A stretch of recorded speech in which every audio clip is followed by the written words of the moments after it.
নমস্কার বন্ধুরা, আবার চলে এসেছি দুই দিদি রান্নাঘরে। তো খুব সিম্পল একটা রান্না না মানে করলা ভাজা কিভাবে করব সেটাই দেখাচ্ছি আপনাদের সাথে। করলা ভাজা সবাই জানে করতে, তো বিভিন্ন ধরনের করা যায়। তো আমি এই যে করলাগুলোকে লম্বা লম্বা করে কেটে নুন হলুদ মাখিয়ে রেখেছিলাম, বেগুনকেও সেম লম্বা লম্বা করে কেটে নুন হলুদ মাখিয়ে রেখেছি, আলুও সেম।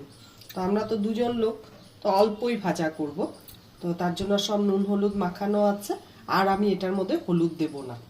তো কিভাবে করি পাশে থাকুন, দেখতে থাকুন। কড়াই তেল গরম হয়ে গেছে, তো এবার আমি কালো জিরা দিব।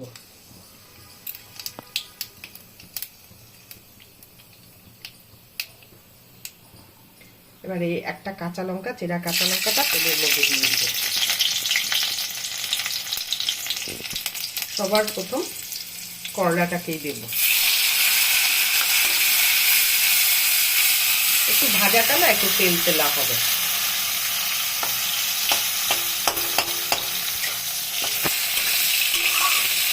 এক পিঠ ভাজা হালকা হলো, তাতে এখন নাড়াচাড়া করছি।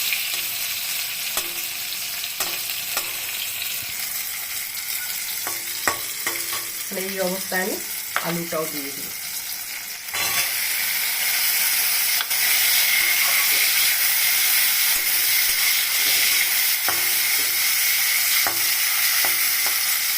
দিয়ে একটু ঢাকা দিয়ে দিব, তাহলে সেদ্ধ হবে ভালো।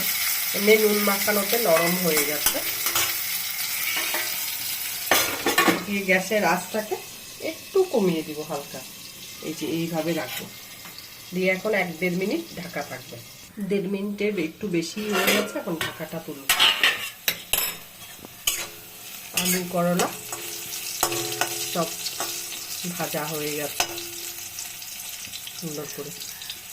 দেখি সেদ্ধ হয়েছে কিনা না। হ্যাঁ, আলুটা একদম সেদ্ধ হয়ে গেছে। করলাটা দেখি, করলাও সেদ্ধ হয়ে গেছে। এখন আমি এই অবস্থায় একটু বেগুনটা দিয়ে দিব।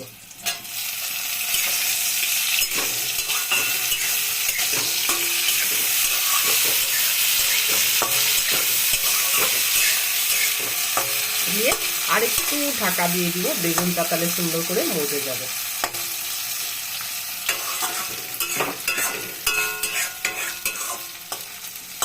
আবার 1-1.5 মিনিটের জন্য ঢাকা দিয়ে দেব। এখন ঢাকাটা তুলবো। বেগুনটা দেওয়ার পরে নাড়াচাড়া করে ঢাকা দিয়েছিলাম, তো বেগুনও ভাজা হয়ে গেছে, একদম মিশে গেছে সুন্দর। এখন এইভাবেই আলগা আলগা করে ভাজাটা করি। একটুখানি পোস্ত বাটা শুকনো অবস্থায় এইভাবে দিব, দিয়ে একটু নাড়াচাড়া করি।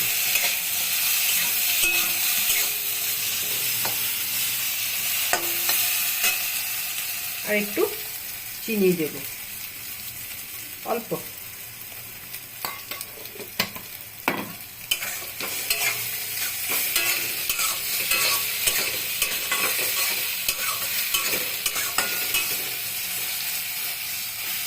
চিনিটা যেহেতু গলবে না, গোটা গোটা থাকবে, তেলের মধ্যে পড়েছে, বেশি তেলে পড়লে চিনি গলে যায়, কিন্তু এই অল্প তেলে গলবে না, তার জন্য একটুখানি জল, এই যে এইটুকুনি দিচ্ছি, দিয়ে গ্যাসের আঁচটাকে বাড়িয়ে দিব।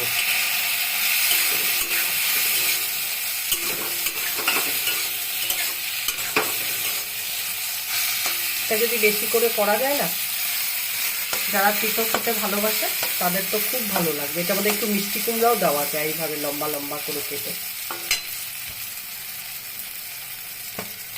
আর একটা জিনিস অ্যাড করবো, এটা কোনো জরুরি না, দিতেই হবে, আমার ভালো লাগে তাই আমি দিচ্ছি। একটু শুকনো পোস্ত এই যে মাঝখানটা দিয়ে দিব, দিয়ে দিলাম। এবার নাড়াচাড়া করে নামিয়ে দেব। খুব সাধারণ অল্প সময় দারুণ একটা রেসিপি, করে খেয়ে দেখো। করলার অনেকভাবে অনেক কিছু করা যায়, আমার চ্যানেলে অনেক দেওয়াও আছে করলার রেসিপি, তো আরও দেখাতে চাই করলার রেসিপি আমি আগামী দিনে। এখন আমি গ্যাস বন্ধ করে দিব।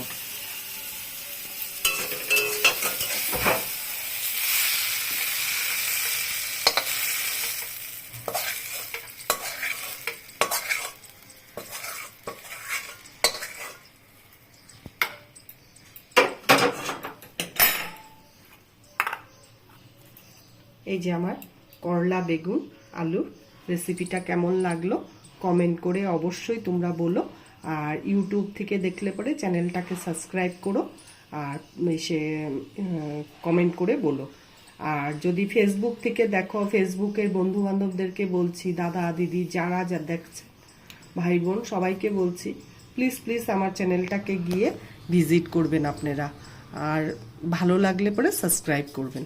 তো আজকের জন্য ভিডিওটা রাখছি, টাটা।